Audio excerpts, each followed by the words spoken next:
धनंजय गिरी जी, क्या मुश्किलें बढ़ेगी एनडीए सरकार की? मकसूद जी कहते हैं ना कि राजनीति का रंग भी बड़ा अजीब होता है। सबसे बड़ा दुश्मन सबसे करीब होता है। तो आप देख लीजिए, कांग्रेस पार्टी जो डिजर्व कम और डिजायर ज्यादा करती है, उसके साथ जो उनके सहयोगी आते हैं, तृणमूल कांग्रेस यानी कि ग्रास रूट कांग्रेस, वो कांग्रेस को ग्रास रूट की पार्टी ही नहीं मानती। राष्ट्रवादी कांग्रेस, वो कांग्रेस को राष्ट्रवादी पार्टी ही नहीं मानती है। तो आप देखिए, डीएम का अलग नाराज हो गया, एक को मनाओ तो दूजा रूठ जाता है, दल और दिल ऐसे ही टूट जाता है। जो लोगों के आपस में जिस तरह की स्थितियां हैं, मध्य प्रदेश चुनाव था तो क्या है, अखिलेश जी को कहा कि चिरकुट नेता कहा कांग्रेस के एक नेता ने, कांग्रेस अखिलेश जी ने उनको छुट भैया नेता कहा। तो आपस में जिस तरह से लड़े भिड़े हुए हैं, आप कैसे इनसे उम्मीद करते हैं भाई? जब बड़े लक्ष्य हो, जब कोई सिद्धांत हो, कोई नीति हो, राष्ट्र के प्रति समर्पण हो, नरेंद्र मोदी जैसा युग द्रष्टा राष्ट्र निर्माता जब नेतृत्व करता हो, तब कोई व्यक्ति, तब कोई संगठन, तब कोई लोग साथ में खड़े होते हैं। ऐसी स्थितियां है ही नहीं, कैसे खड़े होंगे? नहीं, लेकिन आई ना, क्या कारण जो है? ममता बनर्जी 24 के चुनाव में एक सीट देने को राजी नहीं थी, हारने के बाद फौरन राहुल गांधी को फोन किया, कहा आप मीटिंग बुलाइए। हारने के बाद फोन किया, चिड़िया चुग गई खेत। ममता बनर्जी कहती थी कि मेरे अंगने में तुम्हारा क्या काम है। अभी तो तय ही नहीं पा रहा है कि राहुल गांधी का नेतृत्व किसे स्वीकार है, किसे अस्वीकार है। को ममता बनर्जी खुद को नेता बनाने के लिए, मकसूद जी आप बड़े पत्रकार हैं, आपको पता होगा कि ममता बनर्जी के तमाम नेताओं ने कहा कि ममता बनर्जी को इंडिया अलायंस का चीफ बनाया जाए।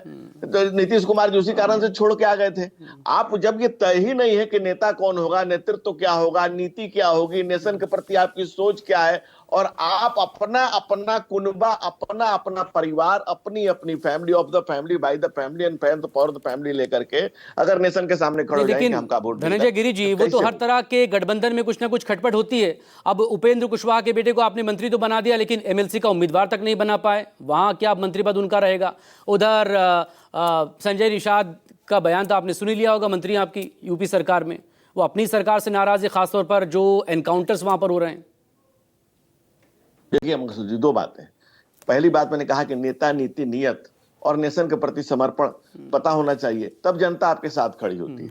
कोई कहे द्वेष, ईर्ष्या, मिथ्या अभिमान, जनता निज आराध्य को स्वयं लेती पहचान, और जनता ने एनडीए को चुना है। आज जनशक्ति नरेंद्र मोदी जी के पास है विशाल जीवन का पुख्ता अनुभव, व्यापक परिभ्रमण, विस्तृत जानकारी, एक आत्म समृद्ध व्यक्तित्व, सूक्ष्म जीवन चेतना, सुदूर प्रसार दृष्टि, आत्महंता आस्था, अमोघ आत्मविश्वास के साथ नेशन खड़ा है। नेशन के नैया खवे नरेंद्र मोदी के नेतृत्व में पूरा नेशन एक साथ खड़ा है। 140 करोड़ लोगों का आशीर्वाद मिल रहा है। आज 12 साल हो गए सरकार के, 12 साल बेमिसाल सरकार की उपलब्धियां आज का डंका बज रहा है। दूसरी तरफ विपक्ष की लंका लगी हुई है। आप देख लीजिए भाई, एक डीएमके ने क्या हुआ, तलाक हुआ नहीं ठीक से, कि दूसरा उन्होंने निकाह पढ़ा लिया दूसरे दल के साथ। तो ऐसे में राजनीति में तो वक्त के हिसाब से गठबंधन बनते बिगड़ते पार्टियां आती जाती है, लेकिन वो आखिर में क्या होगा, वो 29 की तैयारी तो अभी से शुरू कर रहे हैं ना।